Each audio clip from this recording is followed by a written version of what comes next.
The 2024 election is heating up, with Kamala Harris and Donald Trump set to battle for the presidency in what could be one of the most consequential elections in U.S. history.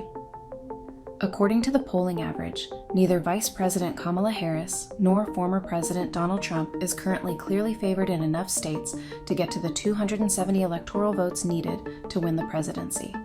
But how could each of them secure victory? In this breakdown, we map 8 distinct paths to the White House for both Harris and Trump. Scenario 1, Harris wins the Rust Belt, exactly 270 electoral votes. At this moment, Kamala Harris holds a lead in Wisconsin, Michigan, and Pennsylvania, according to polling averages. This trio of Rust Belt states represents her most direct path to the presidency, offering a crucial opportunity to secure the electoral votes needed for victory. 2 key factors play in Harris's favor here.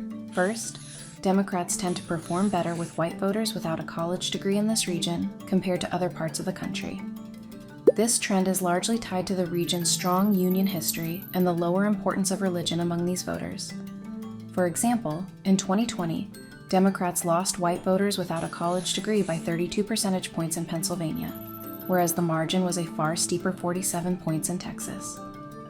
Second, the Rust Belt, particularly Pennsylvania, has a higher proportion of Black voters than other parts of the Midwest. Black voters, who are a vital part of the Democratic base, made up about 20% of Joe Biden's support in 2020. However, relying solely on this Rust Belt strategy is a risky gamble. Even a small misstep, such as losing Nebraska's 2nd congressional district, could derail her path to the presidency, potentially leaving the race wide open.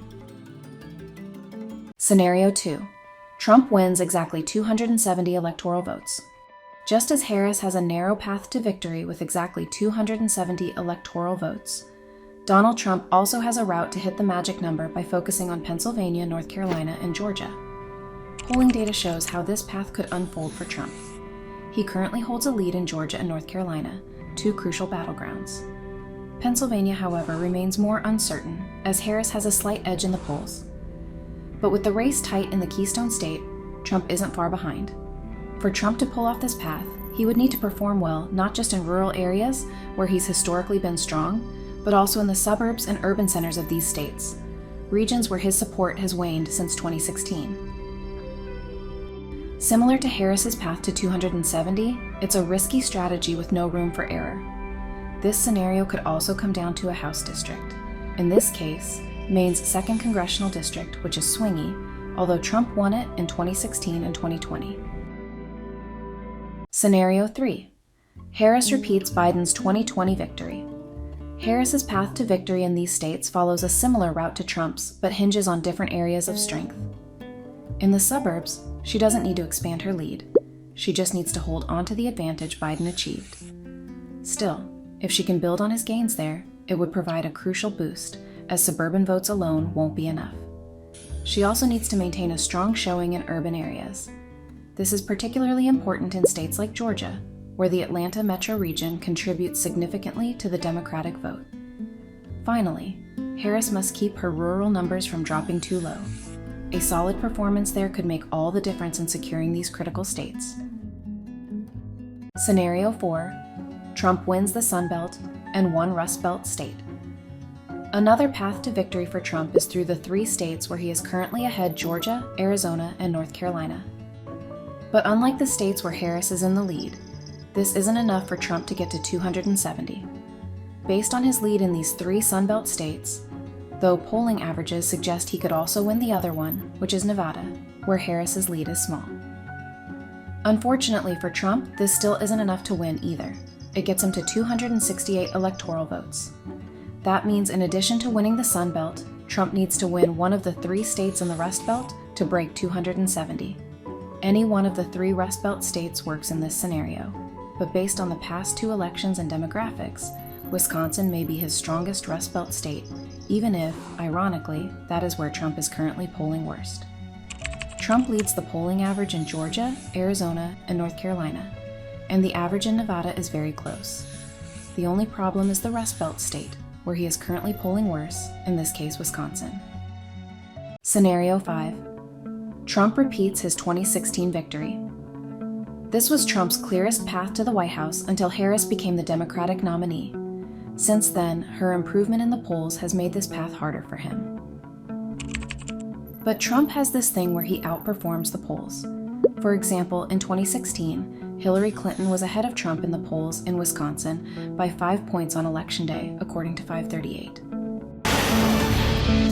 CNN now projects that Donald Trump will carry the state of Wisconsin. He will win Wisconsin with its 10 electoral votes. He's cracked the so-called blue wall that Hillary Clinton had tried to create.